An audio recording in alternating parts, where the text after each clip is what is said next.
Hello guys today మనం విజయవాడలో ఉన్న మల్బరీ రెస్టారెంట్కి అయితే వచ్చాం. ఇక్కడ మాకు స్టార్టర్స్లోని అపోలో ఫిష్ అయితే ట్రై చేయాలనిపించి అపోలో ఫిష్ అయితే ట్రై చేసాం. ప్రాపర్గా ఫ్రై చేసి అయితే ఇచ్చారు. టేస్ట్ మొత్తం సూపర్ ఉంది. 10/10 అని చెప్పొచ్చు. నాకు చాలా నచ్చింది. దాని తర్వాత మేము గార్లిక్ నాన్ అయితే ఆర్డర్ చేసాం. ఇక్కడ గార్లిక్ నాన్ అయితే మాత్రం చాలా బాగుంటుంది. And one of my personal favourite అనమాట. So hariyali chicken, butter chicken ఇవన్నీ ట్రై చేసాం అనమాట. సో ఇది కొత్త ఐటమ్ ఉంది ఇక్కడ. దీన్ని ట్రై చేద్దామని అయితే మేము పంజాబీ చికెన్ అనుకుంటా దీని పేరు. ట్రై చేసాము. అది ఆమ్లెట్ అయితే వేసి చికెన్ కర్రీ అయితే చేసి ఇచ్చారు. సో చూడ్డానికైతే మాత్రం చాలా టెంప్టింగ్‌గా అయితే ఉంది. సో ఇదైతే ట్రై చేసాము.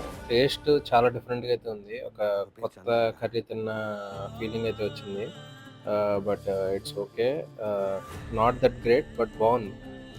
అండ్ చికెన్ ఫ్రైడ్ రైస్ అయితే ఆర్డర్ చేసాము. అది కూడా చాలా బావుంది.